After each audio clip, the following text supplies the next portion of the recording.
What's going on, guys? UFC Fight Night, Emmett versus Murphy predictions and breakdowns. Let's get straight into it. Loma Lookboonmee versus Estela Nunes. I'm picking Loma Lookboonmee via a second round submission. Estela Nunes on a 4-fight losing streak isn't very active. Her last fight was a year and 8 months ago. Granted, it was because of a shoulder injury. She dislocated her shoulder or elbow. I think it was an elbow, actually. Basically, yeah, she injured her elbow very, very badly against Victoria Dudikova. If you haven't seen it, go look it up. Very bad stuff. It was bad. But yeah, a year and 8 months out of the octagon. Not like Loma has been super active either. A year and 1 month since her last fight against Bruna Brazil, but she's on a 3-fight winning streak, beating Bruna Brazil. I know Bruna Brazil is not the highest caliber fighter, but that's still decently impressive. And I don't know. I think she can get the submission here. Estela Nunes, I don't know. She's kind of eh. And Loma, she's gonna be the far superior striker. She's got a good Thai striking style, and she has takedowns in her arsenal. And I think she's gonna get Estela Nunes down and submit her. Estela Nunes is fighting for her career, and I don't really know if she has a career to begin with. I don't think she's UFC level. Um, I don't know. I was really debating picking Loma as a lock because I'm very confident Loma wins this fight, but I don't know. Estella might just have like this new fire ever since since the layoff. She's on a 4-fight losing streak. Probably gonna get cut if she loses again. So I don't know. It's hard because Estella might just lock in, but Loma should win this. My only concern is that she's very small. She is at a decent size disadvantage here. She's 5'1" with a 61-inch reach compared to Estella, who's 5'4" with a 66-inch reach. So nothing like crazy, but yeah, I'm gonna go with Loma Lookboonmee via a second round submission. Let's move on to the next fight. Vanessa Demopoulos versus Talita Alencar. I'm gonna go with Vanessa Demopoulos via a 29-28 unanimous decision. I just think she's the more well-rounded fighter. Talita Alencar, her striking is not very good at all. Her grappling is decent, but I don't know, no striking in the arsenal. Vanessa's gonna have a big advantage there. She can also hold her own on the ground, and she's just way more UFC experienced. She's been in there with much better competition, and yeah, I just think she's gonna win based off of that. Alencar just has not shown anything that makes me want to pick her in this matchup. She's 5-1-1, and I don't know, hasn't really faced any high caliber opponents. So Vanessa should get this one done. You never know though. UFC is the most random sport of all time, but yeah, Vanessa Demopoulos should get this one done. Not really much else to say. Let's move on to the next fight. Victor Henry versus Pedro Falco. I was gonna go with Victor Henry originally when I was looking at the matchup because I like Victor Henry and I am high on his skill set. I think he's pretty good. But I don't know, man. I just think at 37 years old, almost 38, he's going to turn 38 in like a month or something, probably even less.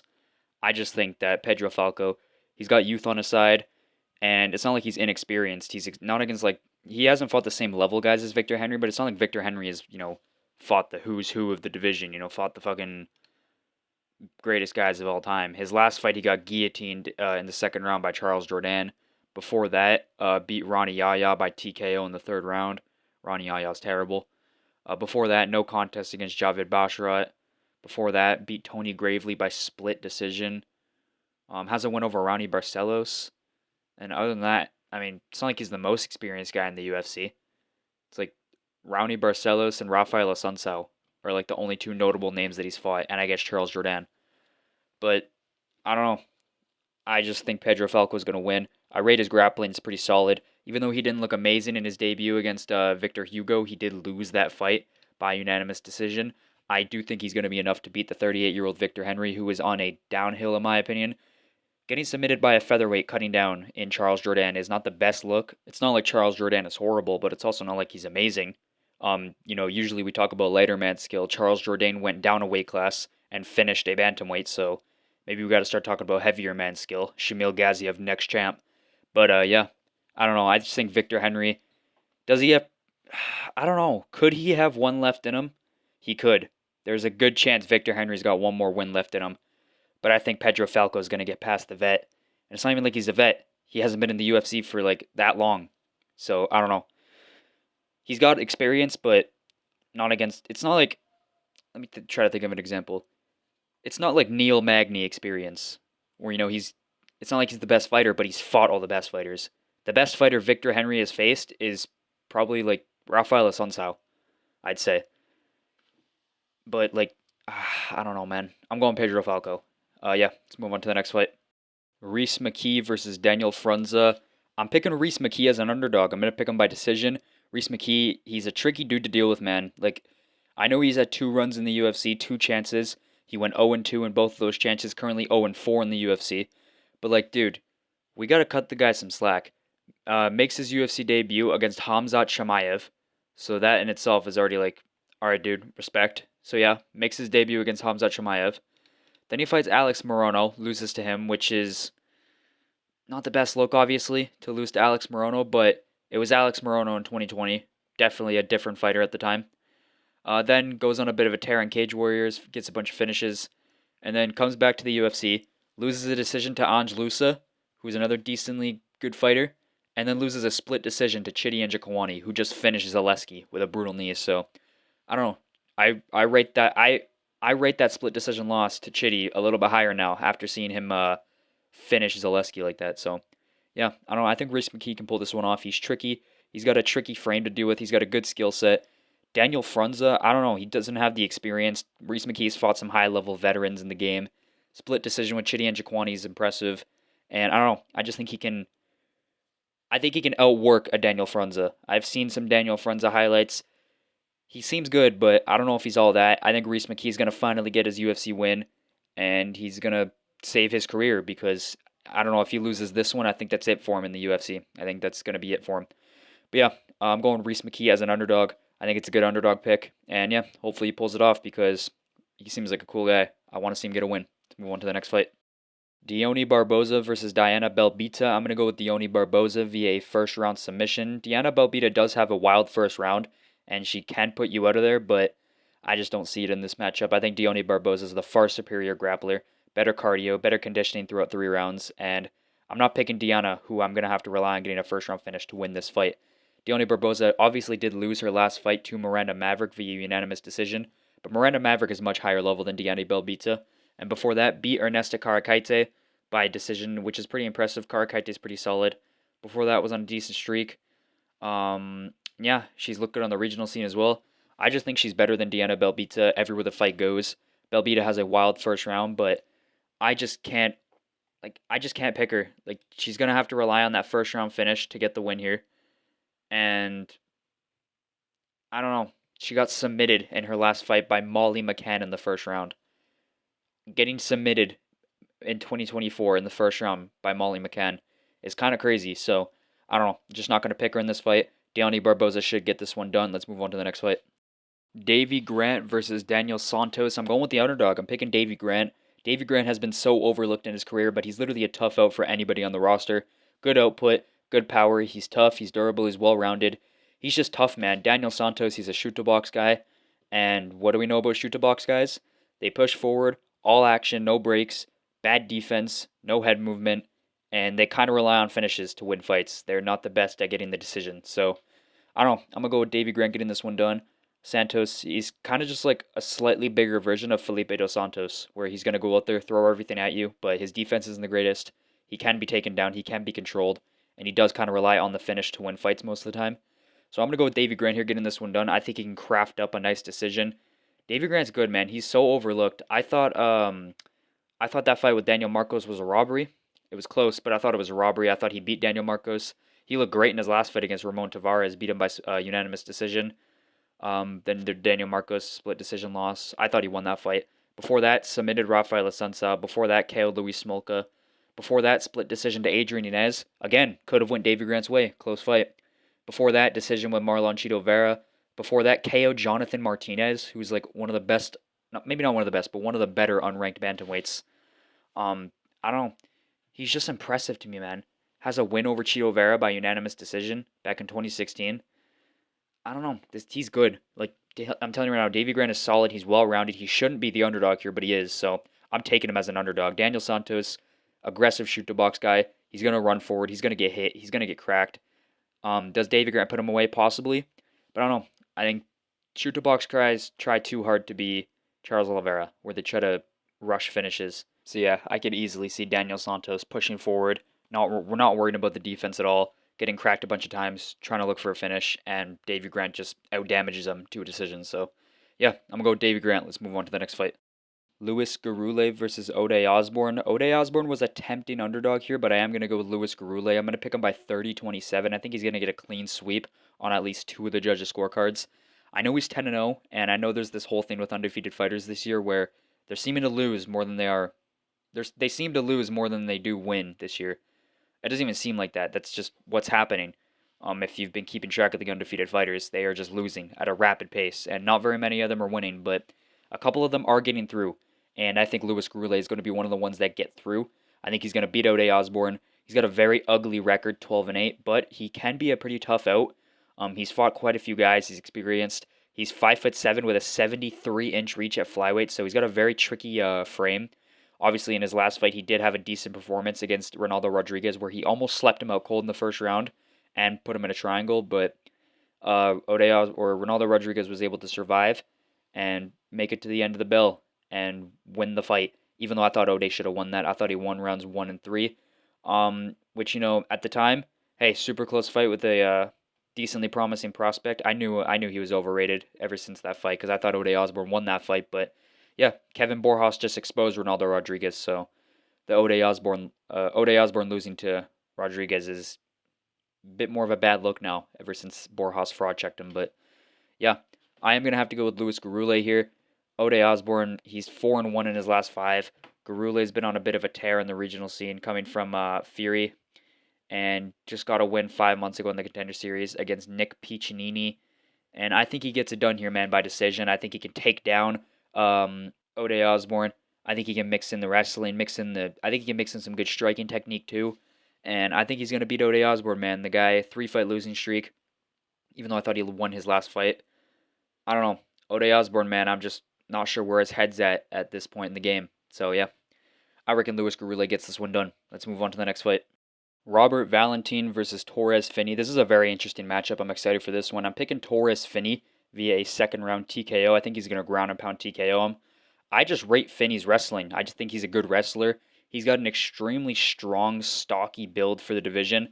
I think he's going to be able to get in on the inside, get takedowns on Robert Valentin, and just outmuscle him and get him on the ground and pound TKO him. Kind of similar, I think, to what he did again, or to what Ryan Loder did to Robert Valentin. But I don't know, man. He's just so just the build on him. Like the build on him. If this guy gets you down, you're not getting back up. Like this guy's putting you down for the whole round. And he's got good ground and pound. He's showing a little bit of submission ability too. I think if Robert Valentin gets taken down, he might be cooked. Obviously, on the feet, Valentin can be a very aggressive guy. He can be a bit of a troublesome. He can be a bit of a troublemaker on the feet. He's got good elbows. On the ground, he can wrap up some rear naked chokes and stuff, and he can throw up submissions off his back. But good luck getting any sort of neck submission on this guy. He doesn't even have a fucking neck. And good luck arm barring this guy. His arms are like 2 feet long. So yeah, I'm gonna go with Torres Finney getting this one done. Second round ground and pound TKO. I think Valentin's gonna come out aggressive, throw some elbows, throw some crazy weird shit. Try to catch Finney and put him out. And I think Finney's gonna grab onto like a body lock or something, or just get like a simple double leg, get him on the ground, and either TKO him in the first or second round with ground and pound. So yeah, that's how I see this fight playing out. Torres Finney, another undefeated fighter on this card, and I think he's gonna get through, man. I don't know. The fact that Torres Finney had to go through the Contender Series 3 times and won all 3 times, that just shows me that he's comfortable at this level of fighting, and he's ready for him, man. He's ready for the jump into the UFC, and I think Robert Valentin is a good opponent to get him in there. So yeah, I'm going Torres Finney. Let's move on to the next fight. Gerald Meerschaert versus Brad Tavares. Gerald Meerschaert is cooked. I'm not going to lie to you. Brad Tavares should be able to get this one done pretty comfortably. I'm going to pick him by a 30-27 decision. Obviously, Brad Tavares could be a bit washed, not the same fighter he was before. And Gerald Meerschaert, there's always that chance with the third round submission, so you never know. But I'm going to go with Brad Tavares. I think he wins this one comfortably. I think he keeps it on the feet with his takedown defense. And on the feet, he's just going to be the way cleaner boxer, faster, better with his kicking and everything. He's just going to be miles above Gerald Meerschaert on the feet. And on the ground, he can hold his own too. It's not like Meerschaert. It's not like this is an Edmund Shabazian that we're talking about, who has like no real grappling. Brad Tavares has some grappling on his side as well. So I am going to favor Brad Tavares in this matchup. Gerald Meerschaert, man, I don't know. He looked good against Rainer de Ritter in certain moments in his last fight, but he did end up getting submitted. So I don't know. But he also got hurt in the first round. RDR is not really known to be a power puncher, but I don't know. RDR, I think, is really high level. Before that, beat Edmund Shabazian via triangle choke. Before that, beat Brian Barberena by submission. But before that, lost a split decision to Andre Petrosky. And before that, got KO'd by Joe Pyfer. I don't know. Jared Mearshart is just a little too inconsistent for my liking. And I think Brad Tavares can pick up a clean win here. Brad Tavares, obviously, 4-1 in his last 5. Not great. Split decision loss to Jung Young Park. Could have went his way. Before that, got KO'd by Gregory Rodriguez. No shame in that.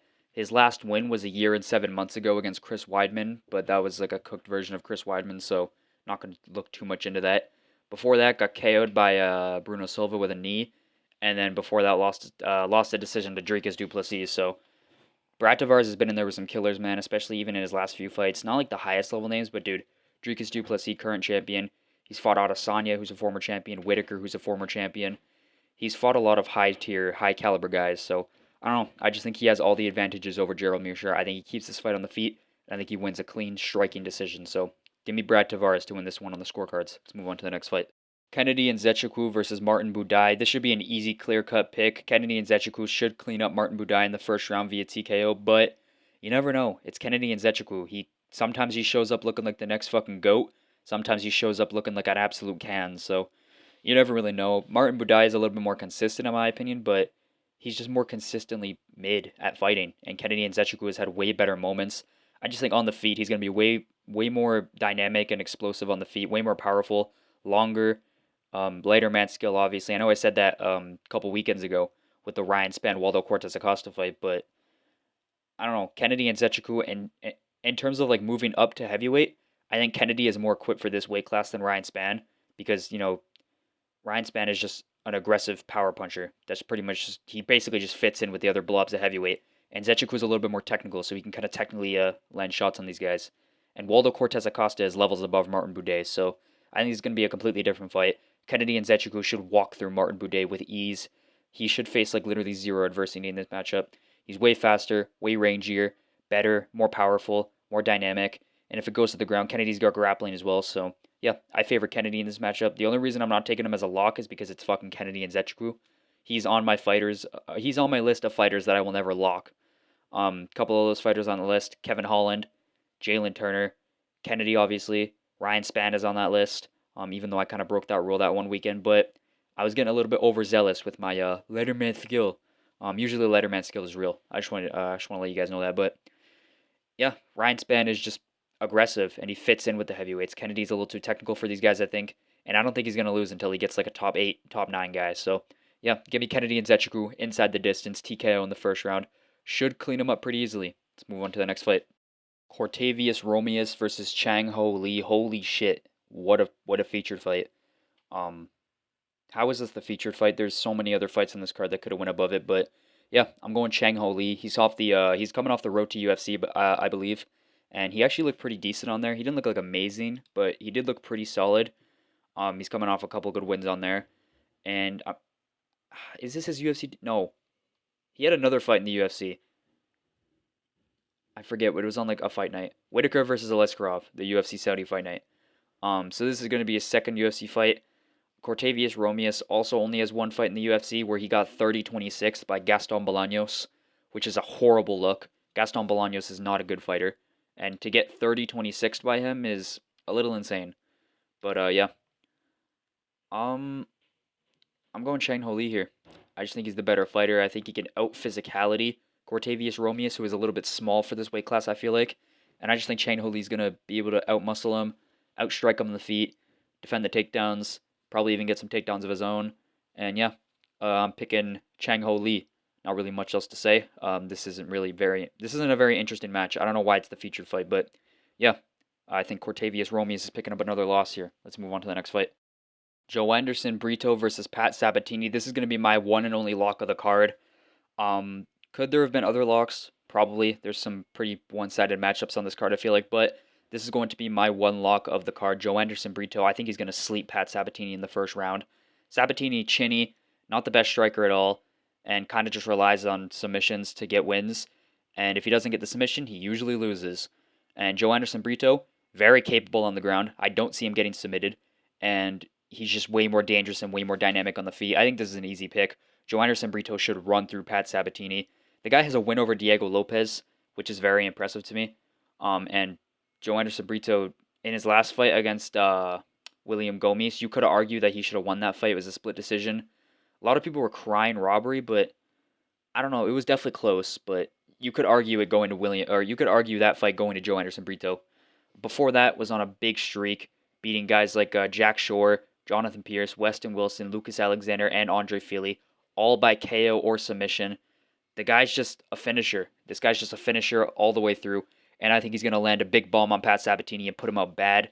Um, yeah, I think that's all there is to this fight. Joe Anderson Brito's gonna go out there, rush forward, find the shot. Sabatini's gonna be shooting desperation takedowns. Joe Anderson Brito, I think his takedown defense holds up immensely in this matchup, and I think he's just more than capable on the ground. And I don't see Sabatini submitting him. So, yeah, gotta go Joe Anderson Brito in this matchup. He's the better fighter. And yeah, he's my lock of the card. Let's move on to the main event.